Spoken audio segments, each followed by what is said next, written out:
Welcome to Building My Legacy podcast. This podcast is designed for leaders and entrepreneurs who want to leave a legacy and will provide strategies that focus upon key elements for legacy creation, determining your desired impact and its benefit, increasing your legacy's reach by engaging key stakeholders, planning, prioritizing, and executing.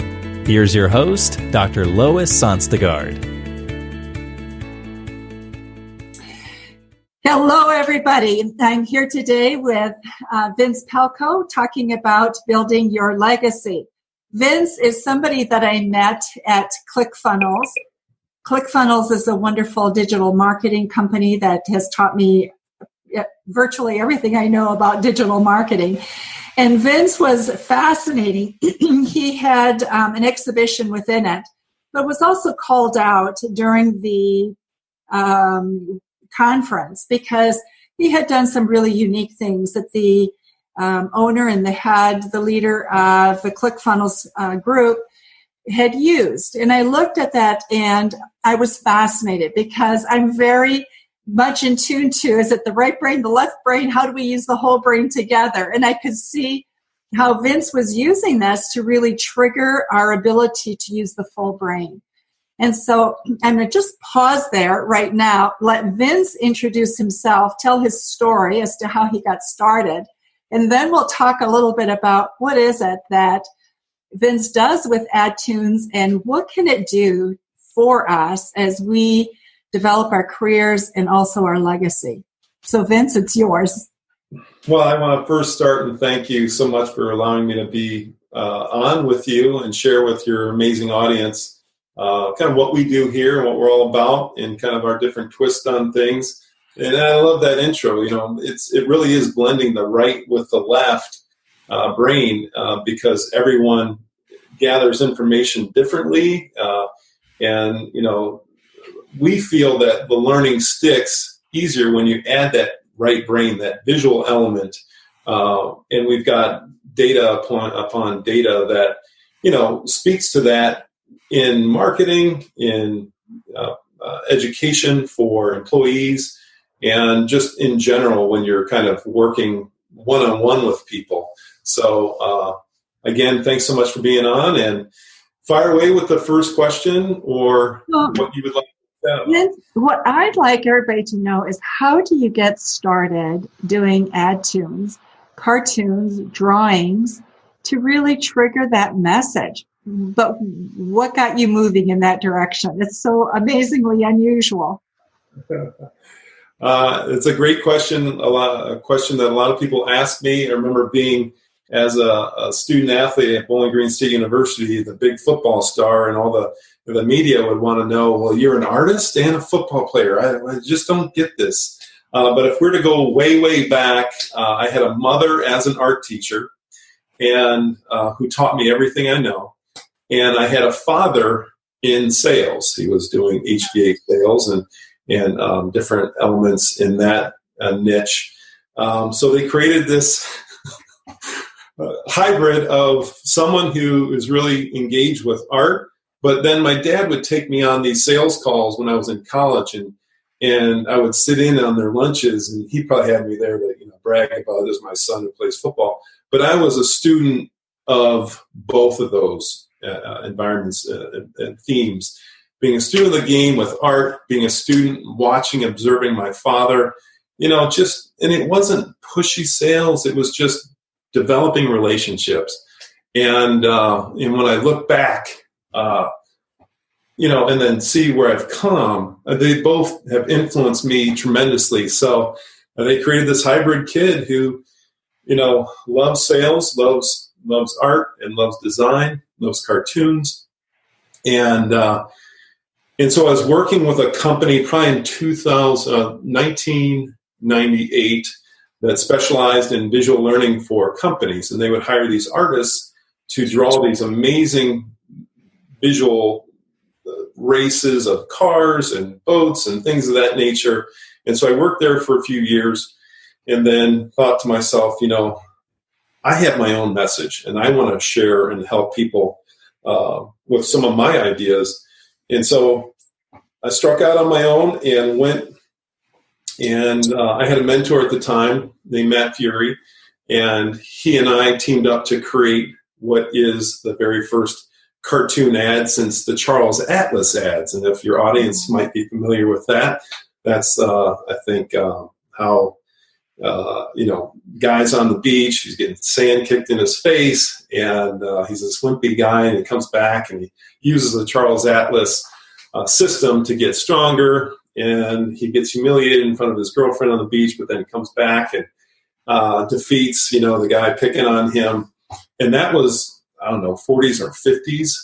So they say what's new is old and what's old is new again. We just brought that back out in a comic book strip, and it lifted his business. He was a self-publisher, speaker, and the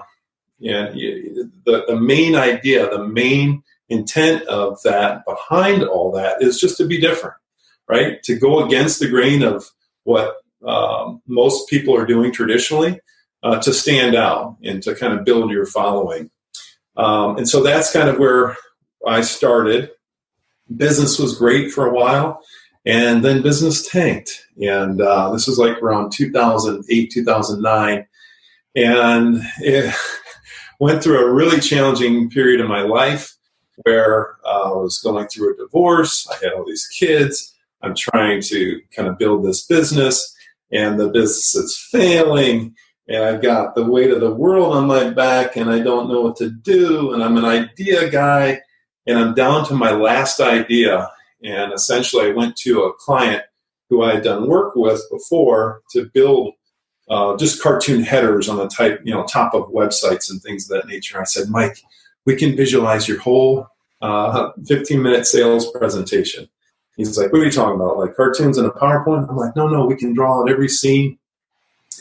And in that very first, and so he's like, no, and it took like a month to go back and forth with him. And basically at the end of that, he said, okay, I'll give you some money on the upfront to develop it.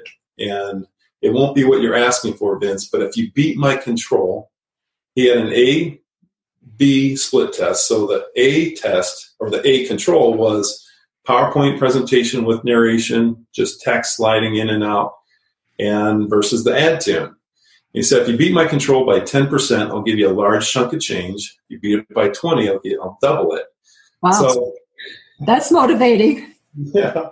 And since I really didn't have much to go on, I took it and I said, let's go. And I had, within a week, I had this 15-minute ad tune created, and he put it up, and he didn't see a 10% increase. He didn't see a 20% increase. Lois, what do you think the increase was? Oh, wow. Okay. When you ask it that way, I'm guessing maybe 60%. It's a good guess. And Mike would have been happy as a clam, because in his world, he's driving millions of eyeballs to this thing.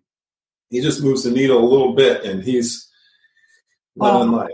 So, but the actual split test result was 85% over his control, that the ad tune beat. Oh, wow. PowerPoint presentation with narration. Same presentation, apples to apples. Same audio file put into an ad tune creation. And so there's a lot of debate out there on who started this whiteboard craze, and essentially that is what kicked it all off. And no one was getting the results we were getting in terms of the response from people.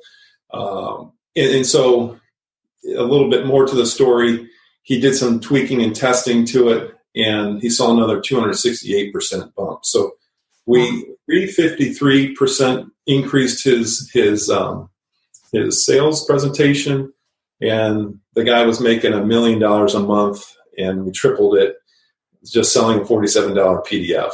So that's how AdTunes started. And after that, I started paying off bills, and life got a little easier. And then it was, just I could name whatever price I wanted to, in terms of what we do. So, but really, it's all around creating a message that can, kind of like you said in the beginning, aligns the left brain and the right brain. The drawing keeps people's attention so that you can deliver a marketing message and allow for that message to come through without someone saying, don't sell to me, Vince, I don't want to be sold to. It's just a playful, fun cartoon.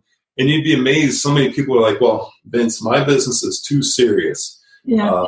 It's not going to work for me. But we have a lot of affluent clients that are in financial services, insurance, technology, that understand the power of laying out a visual value proposition so that you can take a 40-minute conversation, boil it down into 3 minutes, and make it extremely effective for sharing within a company and things of that nature. Right.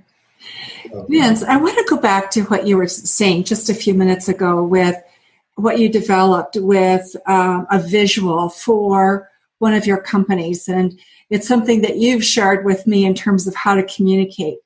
And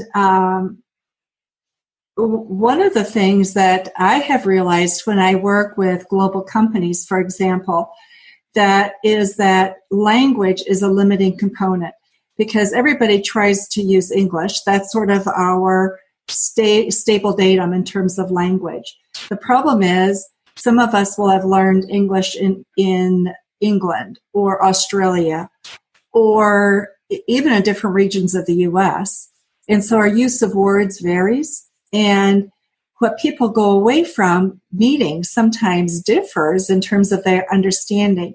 And so part of what I love about what you've done with graphics is it hits a part of the brain that kind of fills in those gaps of understanding. So if you would just share a little bit with people what it is that you've done, because I think it's brilliant. Yeah, so I think this is a good point to kind of pull up my whiteboard and to speak to what you just shared there. If you think of the word bear, right? To you, an image might come up in your head about what that word means. Right. To me, another image might come up on what that means. To my, if I've got a niece who's 2 years old, that's a completely different image. That might be an image like this. Right? Yes. And so, to your point, visuals, to me, it might be, a black bear, that's running through the woods. And now, is that a black bear? Is it a polar bear? And there's all kinds of different meanings to that word. But when you draw a visual, and let's draw a visual, everyone knows what this is, right? It's a teddy bear.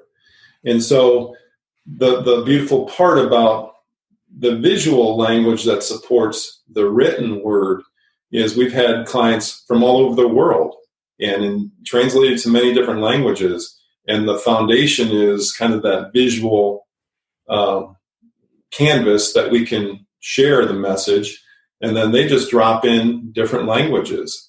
But the visual doesn't have to change because the visual is universal. And I don't know when words were created and how language was developed. I don't know, go back 1,000 years or whatever that might be. But then you think about, well, when was the visual introduced?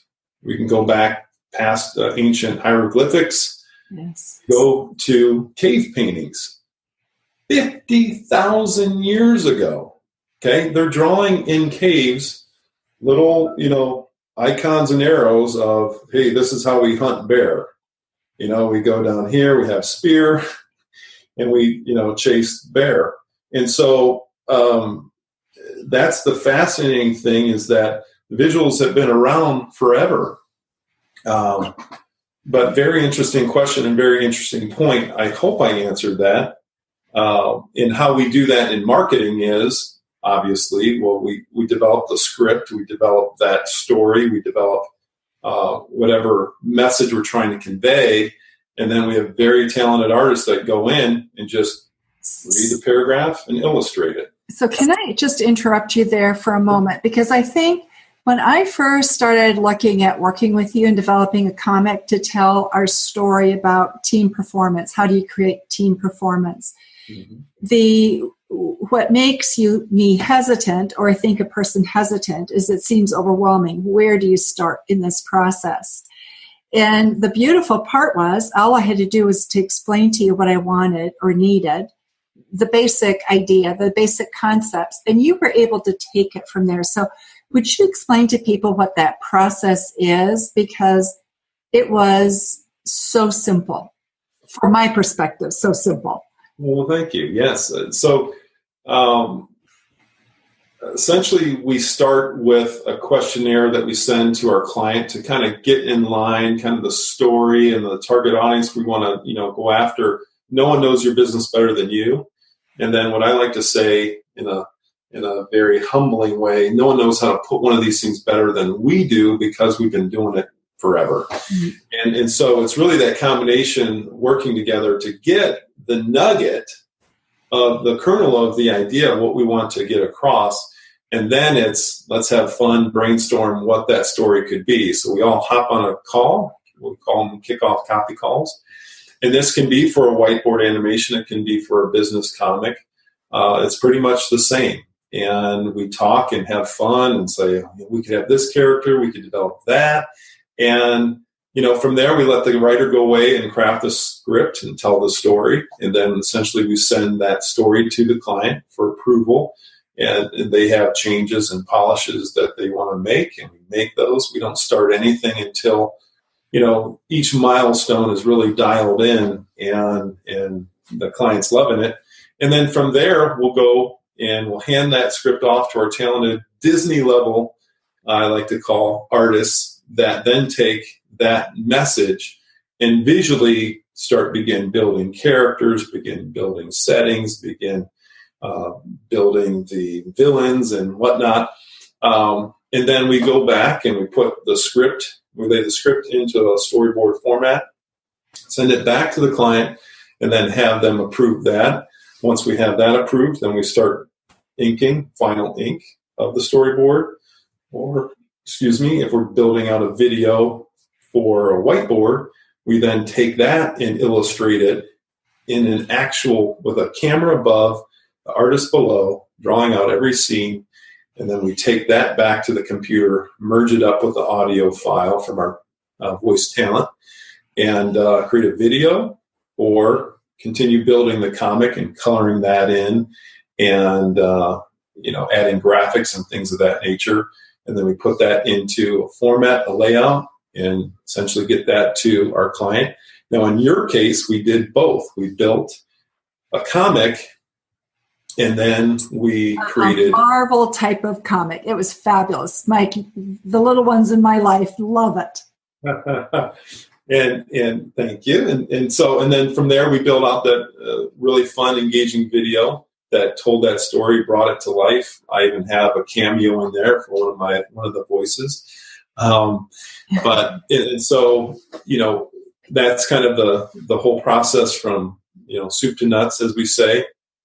And then we send it to our client, and they either hand it off to their webmaster or, other people that are helping them with their marketing. So yeah, that's the process in a nutshell. So Vince, what do you find, when is it that people tend to use something like this that's creative? I think we're still so much boxed into the traditional way of using words and communicating that way. What is it that drives people to begin to look at this other modality? Yeah, great question. So, for us, we've seen in our experience with working with folks is kind of the more complex the message that needs to be shared, we're all over that, because we can take a complex message, boil it down to its essence, simplify it so the average Joe, Jane, and everyone else can get an understanding for what it is the business is trying to communicate. And we've done e-learning applications now, so we're getting more into that as well, because you think of traditional e-learning, and it's just PowerPoint, boring PowerPoint presentations that put you to sleep. And these ad tunes, you can fold them into an e-learning application that really tells a story, engages the viewer, the learner. So there's all kinds of different ways to kind of take that methodology, if you will, and put it into different applications to get extreme benefit for. But for the most part, it's taking a complex message that literally, I mean, we'll be on the phone with clients for an hour at times, and we can, get that boiled down into a 2 to 2.5 minute video that, is easily shareable if you want to sell it up the chain in a business, is delivering a clear, consistent message every time.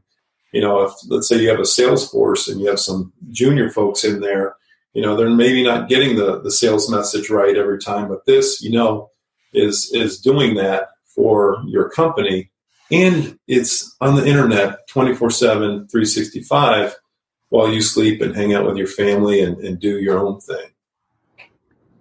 So Vince, if somebody decides to do something like this, lead time, about how long does it take?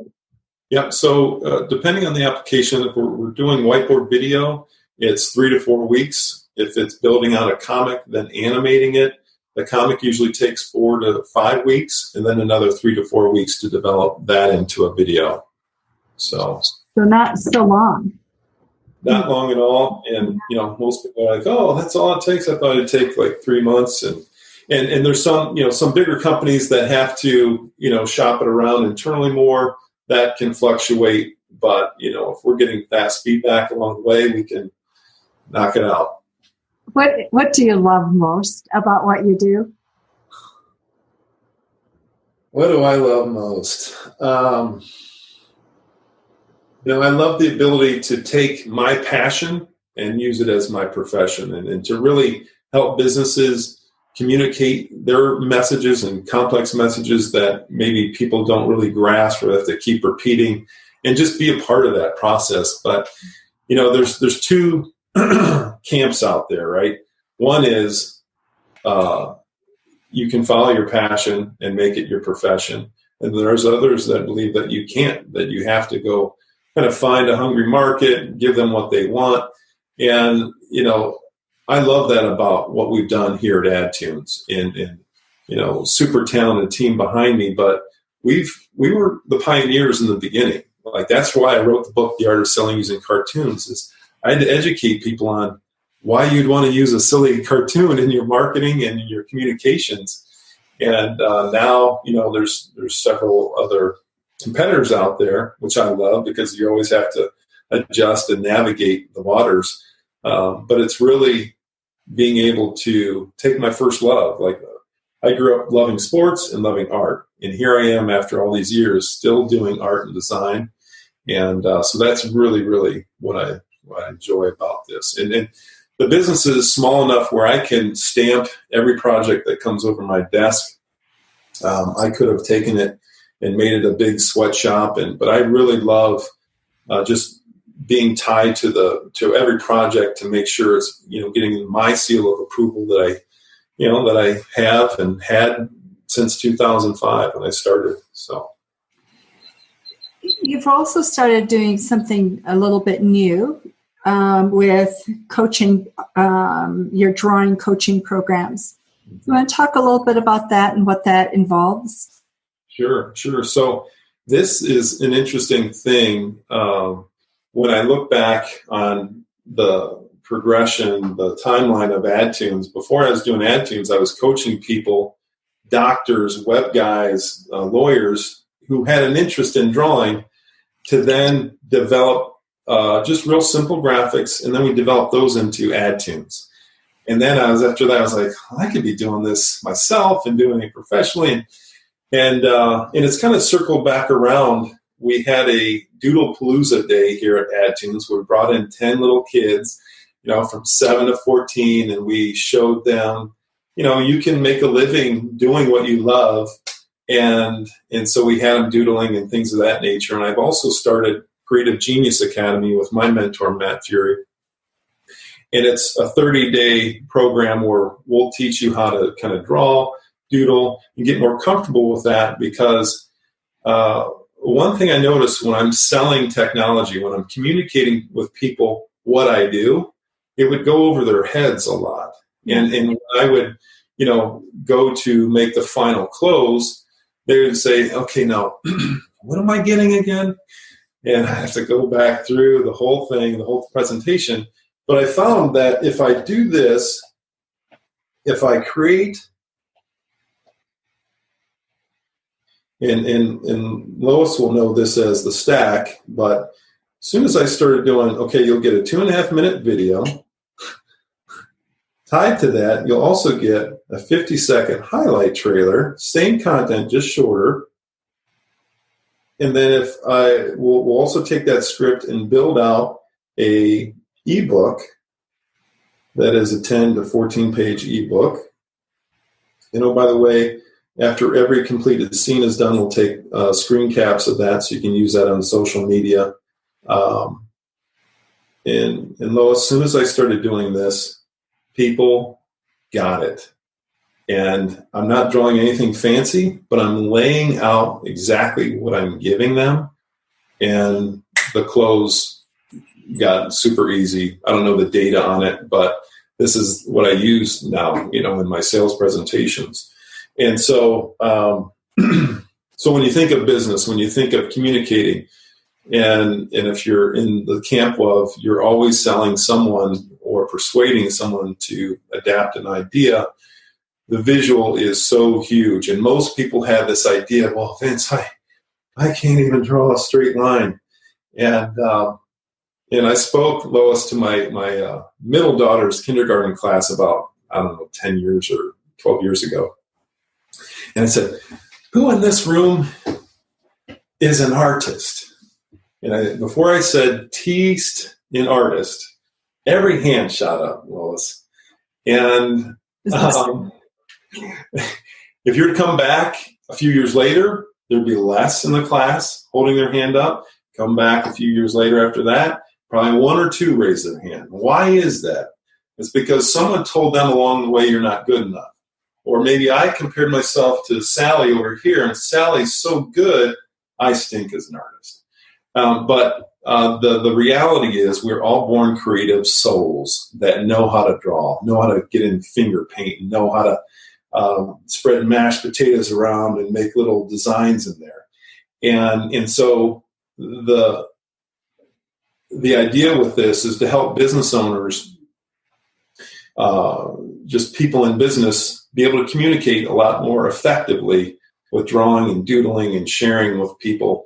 Because when I know when I pick up a pen and I start drawing, there's something about the people in the room, just like online, and that's why we have hand drawing in most of our videos, because it's super relaxing. They want to see what's going to be drawn. They want to see what's coming next. And I know I can hold an audience's attention by just drawing simple things. So if I'm talking real slow, and here you're here, but you want to go here, I can hold their attention and I can keep them engaged just with the simple shapes and the presentation of laying everything out visually for them. So that spurred the idea to develop this program. And that's the other thing that we do is, it's the Creative Genius Academy. It's cgaclub.com. It's still in formation, but we've created all the videos and we're going to be launching soon. So yeah, that's the other thing that we're in the process of helping businesses with. You know what? It's so fascinating to hear about this because I think one of the, you look at neuro-linguistic programming, for example, and one of the things that they talk about is our mediums in which we take in information, touch, feeling, hearing. And the nice thing about, I think, what's visual is it brings in those sensory aspects that we tend to push aside, especially as we become more and more professionals, because we've been taught that that's not where you go as professionals. And yet, when I hand people the comic that you did, it always brings a chuckle, right? It's like, really? And then they take a look at it. Sure. Yeah, we've had, we've got another client that has used the comic they send it out, and he's marketing to doctors. And you would think, like, how in the heck is a doctor going to go through this? But it does two things, right? It grabs their attention. Let's say the gatekeeper gets it, and they're not going to throw it out like they're going to throw out a brochure or a pamphlet. They're going to look at it and be like, "Hey, you check this out." And so it gets up past the gatekeeper, and it delivers a message that is engaging and fun and thorough. So he's used that to build his coaching practice and build his digital agency for doctors, if you will, that promotes his software. So it's when you think it won't work for something you're working on, think again. You got to give it a try and see. Every market's different, and but they're a powerful way to connect with individuals. So you know what, Vince? It's hard to believe we've been talking for almost half an hour, and so I just want to reiterate a couple things that we've talked about that I think is so really important. And one is that to really get our message out today, there's so much clutter. We have to do it in interesting and different ways. And we also have to engage that right brain, because people don't have the opportunity to do that very much. And that's one of the things that I really love about you and what you do. And so thoughts that you have, things that you want to leave with our audience that you want them to think about. Yeah, in our world, they say, people buy an emotion, they back it with logic. Well, guess what? The left brain is the logical side. And if you're not integrating the visionary side of what can be for your audience, that's the right brain. And if you're not doing that, you're missing an important element. But the biggest thing is, it's challenging in the corporate world to dare to be different. But when you look at these companies that are going outside the comfort zone or going outside the box, I mean, you look at Geico and what they've done with insurance. They've created this little cartoon character that is hilarious. Yeah. And not just that, but every commercial they have, and I hear a radio spot, and it's really well done. It's done by Geico. And so you really have to get outside, think outside the box. I know it's trite, but it's scary at times in the corporate world. But, always be testing different things to see which works with your audience. You never know. And your husband, your wife, they can give you good feedback, friends, but it's in the end, the marketplace that's going to dictate how well, an application, a campaign, or something that works. Not what I think, not what you think, not what the neighbor thinks. And that's what I love about this, is that we can continually put out different things to test and tweak and hone to see how well the marketplace is responding. Well, you have done an incredible job. Thank you. I appreciate your time so much, Vince. Thank you for being here and for sharing your thoughts with our audience. Yeah, thanks for having me. And look forward to continuing the journey, continuing the relationship. I want to end here. We'll clip it here, because here's where we'll end the podcast. And as we were talking, I realized how podcasts are more auditory. We'll also put this on YouTube.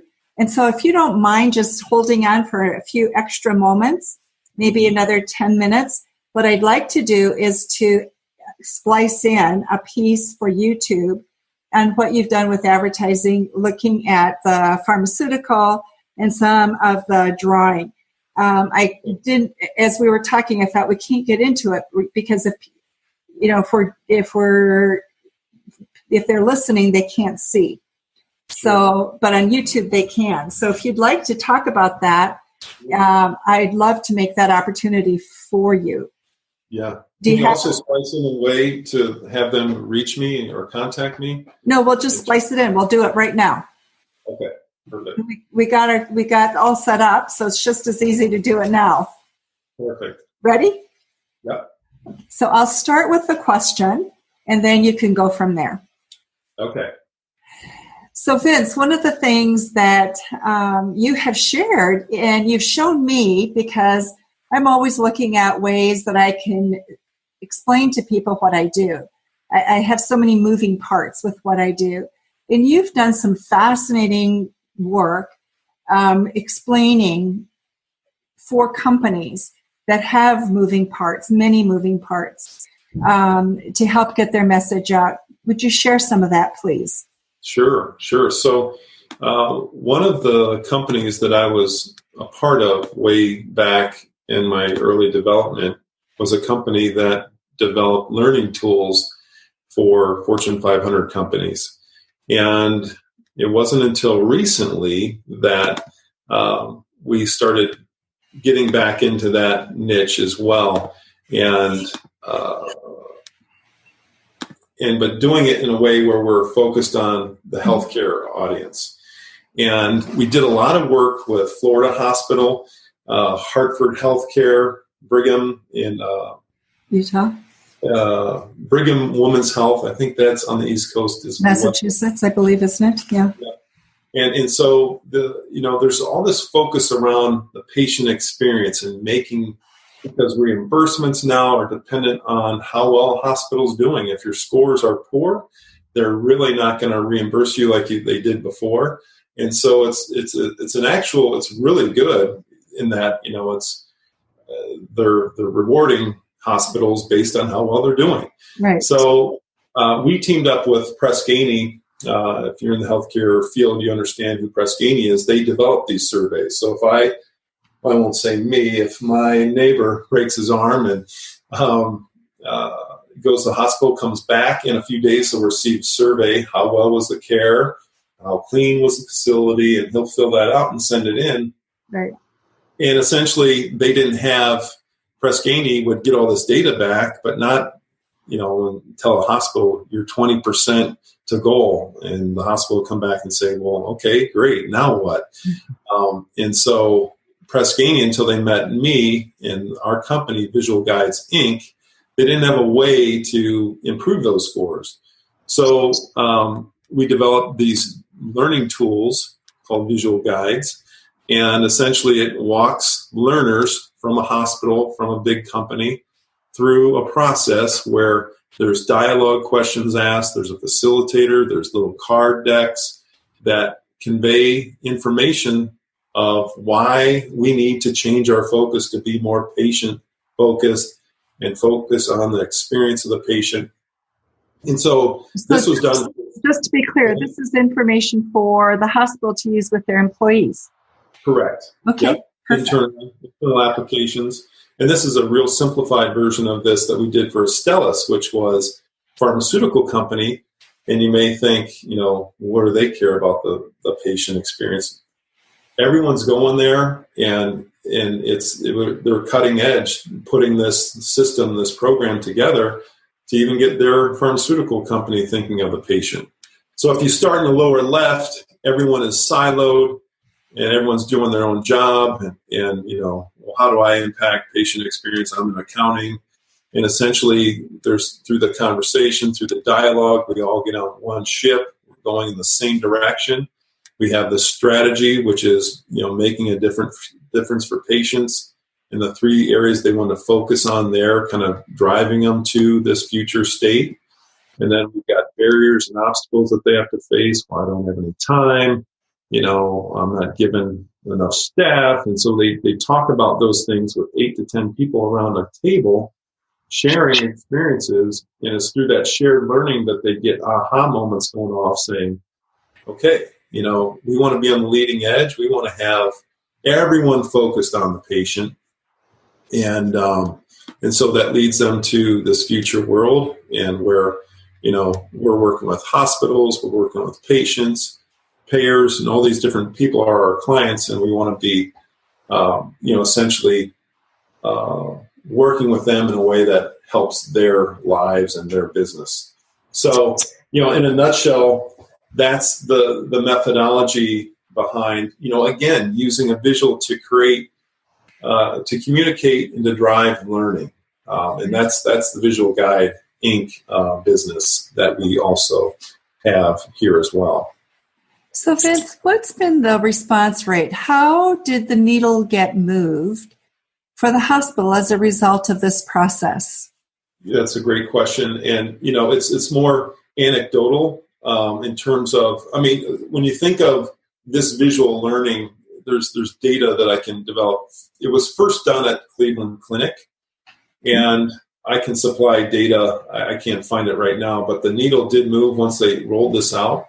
What I can speak to is when we worked with Florida Hospital, the CEO, he said just from walking around within the first month, he could see a change in, service behaviors, which was, people putting their cell phones down in the hallway as they're walking down the hall, actually greeting people, letting patient families go in front of them in these elevators instead of them going up there because they're late for a meeting or something to that effect. And he saw immediate change within that first month of rolling out this to all their employees in the hospital system. So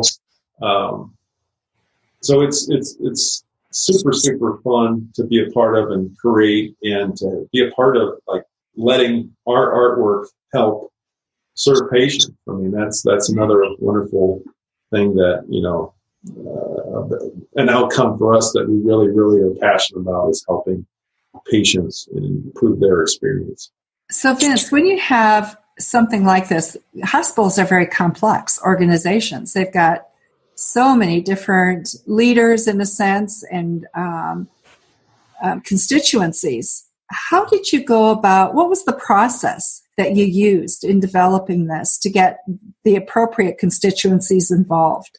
Yeah, that's a great question. So we created 4 design sessions over the course of 3 months where we'd meet with the leadership team. We'd get different people from different areas of the hospital. Obviously, the CEO has to be bought into it, and as this is a practice that they want to roll out and be 100% bought into, because if we don't have that kind of support, it's never going to go anywhere. But essentially, start one design session where more of the business developers meet. We bring in an artist to kind of hear the whole story and start roughing out images. Is this your future state? Is this kind of what you would like to have? Because this is just one metaphor. Usually the patient's in the middle, and with all these different elements going on around the visual. And as an artist, you have to incorporate that all in.